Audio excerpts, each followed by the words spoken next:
मनीषा कांदे. सभापती महोदय, पॉइंट ऑफ इन्फॉर्मेशनच्या माध्यमातून एक विषय मी सभागृहाच्या निदर्शनास आणू इच्छिते.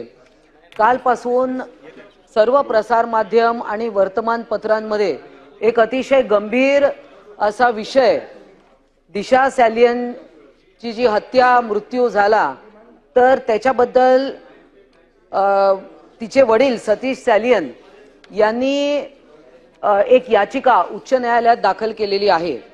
आणि त्या पूर्वी त्यांनी असं म्हटलं होतं की त्यांच्या मुलीचा अपघाती मृत्यू झाला, परंतु आता त्यांनी स्वतः उच्च न्यायालयात धाव घेतली आहे. अनेक गंभीर बाबी आणि अनेक लोकांवर, महत्त्वाच्या व्यक्तींवर त्यांनी नाव घेतलेलं आहे. त्याच्यात काही कलाकार आहेत, काही राजकीय नेते देखील आहेत, काही पोलीस ऑफिसर आहेत. परंतु हे अशा परिस्थितीमध्ये एखाद्या महिलेचा गूढ पद्धतीने मृत्यू होणं आणि या मृत्यूची उकल न होणं ही अत्यंत गंभीर बाब आहे.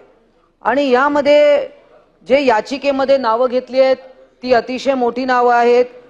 त्यामध्ये तपास यंत्रणांवर देखील प्रश्नचिन्ह निर्माण केलेले आहेत. 3 ते 20 ऑगस्ट 2020 या काळातील विविध सीसीटीव्ही फुटेज असेल किंवा पोलीस यंत्रणांनी काही माहिती दाबलेली आहे, अशा अनेक गोष्टी त्याच्यात नमूद केलेल्या आहेत. मुंबईच्या माजी महापौर यांच्यावर देखील गंभीर आरोप, हे प्रकरण दाबून टाकण्यासाठी वारंवार ज्या विक्टिम आहे त्यांच्या घरी जाणं, त्यांच्यावर दबाव टाकणं, अशा पद्धतीच्या या गोष्टी घडलेल्या आहेत. आणि त्यामुळे या सभागृहामध्ये मी हा विषय आणत आहे.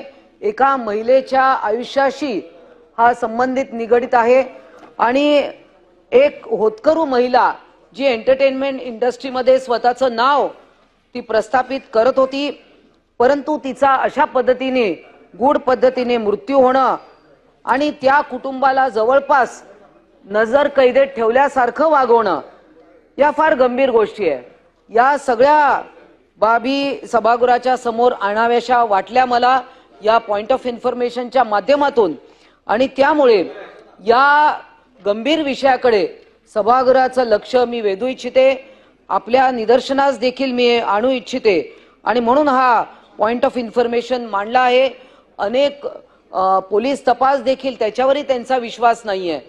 परंतु हा विषय पुन्हा एकदा, कारण आतापर्यंत दिशा सॅलियनच्या कुटुंबातील कोणीच कोर्टात गेलं नव्हतं, पण आता स्वतः वडील सतीश सॅलियन हे कोर्टात गेलेले आहेत. उच्च न्यायालयात त्यांनी धाव घेतली आहे आणि त्यांच्या मुलीच्या मृत्यू पश्चात ते तिच्यासाठी न्याय मांडत आहे.